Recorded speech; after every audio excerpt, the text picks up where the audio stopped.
ಕೋಟ್ಯಾಂತರ ಆತ್ಮೀಯ ಬಂಧುಗಳೇ, ತಾವೆಲ್ಲರೂ ಇನ್ನಷ್ಟು ಮತ್ತಷ್ಟು ಅರ್ಥ ಮಾಡಿ ಬದುಕಿದರೆ ಈ ಸಮಾಜ ಭಾಳ ಸಂತೋಷವಾಗಿರ್ಬೋದು. ಅದು ಹೇಗೆಂದರೆ, ನಾನೆಂದು ಮೆರೆದವನು ಎಲ್ಲರೂ ನೋಡಿರುತ್ತಿದ್ದ, ನಾನೆಂದು ಮೆರೆದ ಹಿಟ್ಲರು ಚರಿತ್ರವು ನೀವು ಓದಿದಿರಾ ಕೇಳಿದಿರಾ, ರಾವಣನ ಕಥೆಯನ್ನು ನೀವು ಓದಿದಿರಾ ಕೇಳಿದಿರಾ, ದುರ್ಯೋಧನನ ಕಥೆ ಮಹಾಭಾರತದಲ್ಲಿ ದುರ್ಯೋಧನನ ಕಥೆಯನ್ನು ನೋಡಿದಿರಾ ಕೇಳಿದಿರಾ. ಭಾರತ ಎಷ್ಟು ದೊಡ್ಡ ವಿಶಾಲ ದೇಶವಾಗಿ ಇದ್ದು ಇಂದು ನಾವು ಎಷ್ಟೊಂದು ಬೇರೆಯವರು ನಮ್ಮಿಂದ ಬೇರೆಯವರಾಗಿ ಆಗಿದ್ದಾರೆ ಎಂಬುದು ನಿಮಗೆಲ್ಲರಿಗೂ ಗೊತ್ತಿರಬಹುದು. ಯಾಕೆಂದರೆ ಮೆರೆದ ರಾವಣ ಜೀವನ ಏನಾಯಿತು,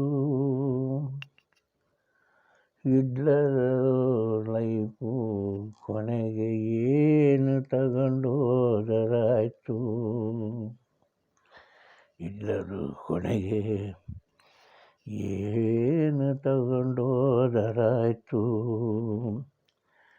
ಇವತ್ತು ಉಕ್ರೇನ್ ರಷ್ಯಾದವರು ಎಷ್ಟೊಂದು ದುಃಖದಲ್ಲಿ ಇದ್ದಾರೆಂಬುದನ್ನು ತಿಳಿದು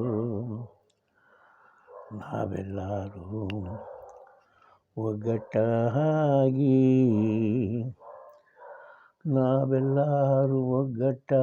ನಾನೆಂಬ ಮಮತೆಯನ್ನು ಬಿಟ್ಟು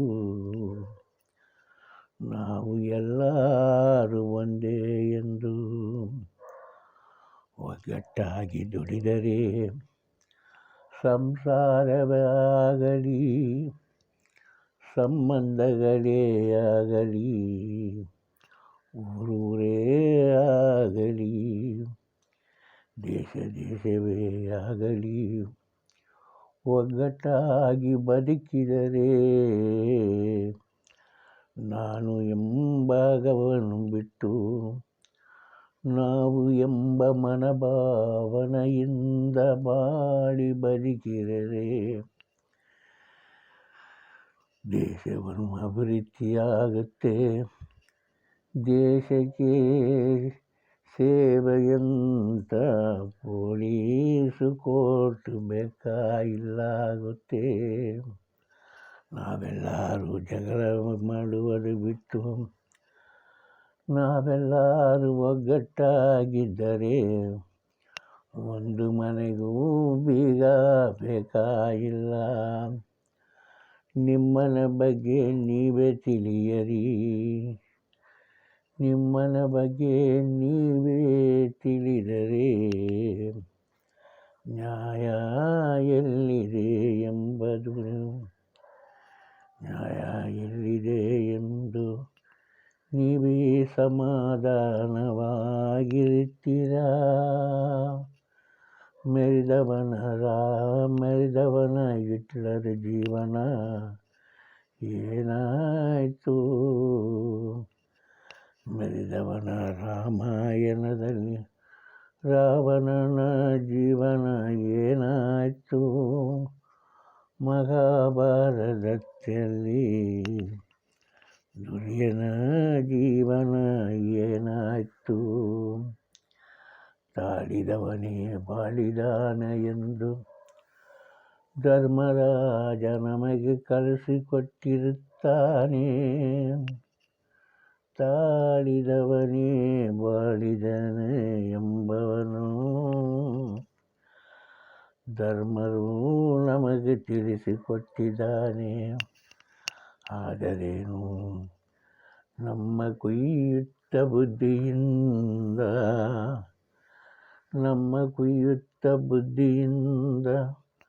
ನಾವು ಕಿರುಕು ಮಾಡದನು ಬಿಡುವುದೇ ಇಲ್ಲ. ಕುಯ್ಯುತ್ತ ಬುದ್ಧಿಗಳಿಂದ ಕಿರುಕು ಮಾಡುವುದು ಬಿಡುವುದೇ ಇಲ್ಲ. ಒಬ್ಬರ ಸುಖಕ್ಕಾಗಿ ಹಲವಾರು ಜನ ದುಃಖ ಪಡಿಬಾರದು. ಸಂಸಾರ ಎಂದ ಸಾಗರದಲ್ಲಿ ಗಂಡನೋ ಹೆಂಡತಿಯೋ ಅನುಸಾರ ಮಾಡಿದರೆ ಕುಟುಂಬದಲ್ಲಿ ಜಗಳ ಬರಕ್ಕೆ ಸಾಧ್ಯವಿಲ್ಲ. ಬಂಧು ಬೆಳಗಲ್ಲ ಒಬ್ಬರ ಬಗ್ಗೆ ಒಬ್ಬರು ತಿಳಿದರೆ ಒಗ್ಗಟ್ಟಾಗಿ ದುಡಿದು ಕುಟುಂಬ ವರ್ಗದವರು ಎಲ್ಲರೂ ಸಂತೃಪ್ತರಾಗಿ ಬೆಳೆಸಿ ತಿಂದು ಭದ್ರವಾಗಿರಬಹುದು. ಆದರೆ ಮಿಂಚಂಗೆ ಯಾರಾದರೂ ಒಬ್ಬ ಮಾಡುವ ತಪ್ಪಿಂದ ಬೆಂಕಿಯಾಗಿ ನಾವು ಕಳ್ಕೊಂಬಾರದು. ಮಿಂಚಾಗೆ ಒಬ್ಬನು ಮಾಡುವ ತಪ್ಪಿಂದ ಬೆಂಕಿಯಾಗಿ ಹತ್ಕೊಂಡು ಉರಿದು ಹಾಳಾಗಬಾರದು.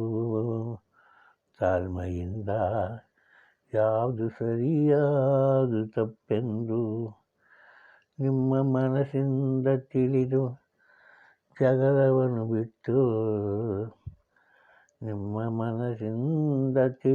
ಒಬ್ಬರು ಅರ್ಥ ಮಾಡಿ ಜಗಳವನ್ನು ಬಿಟ್ಟು ದೇಶ ನಮ್ಮದು ಎಂಬ ಭಾವನೆಯಿಂದ ಒಂದೊಂದು ಕುಟುಂಬವೂ ನಮ್ಮ ಕುಟುಂಬ ಎಂಬ ಭಾವನೆಯಿಂದ ಒಗ್ಗಟ್ಟಾಗಿರೋಣ. ನದಿ ನೀರಾಗಿ ಹೋಗಿ ಕಡಲಲ್ಲಿ ಸೇರಿ ಉಪ್ಪಾಗಿ ನಾವೇ ಅದನ್ನು ಉಪಯೋಗ ಮಾಡಿಕೊಳ್ಳೋಣ. ನದಿ ನೀರಾಗಿ ನಾವೆಲ್ಲರೂ ಹರಿದು ಕಡಲಲ್ಲಿ ಸೇರಿ ಉಪ್ಪಾಗಿ ನಾವೇ ಮತ್ತು ಊಟಕ್ಕೆ ಉಪಯೋಗ ಮಾಡಿಕೊಳ್ಳೋಣ. ಹಾಳು ಮಾಡಬಾರದು ಜೀವನ, ಅನುಕೂಲ ಪಡೆಯಿರಿ, ಆನಂದವಾಗಿ ಜೀವನ ನಡೆಸಿರಿ. ಇಷ್ಟೊಂದು ಮಾತಾಡೋದಕ್ಕೆ ಅವಕಾಶ ಕೊಟ್ಟ ನಿಮ್ಮ ಎಲ್ಲರಿಗೂ ನಮಸ್ಕಾರ. ಓಂ ಶಾಂತಿ ಓಂ ಶಾಂತಿ ಓಂ ಶಾಂತಿ.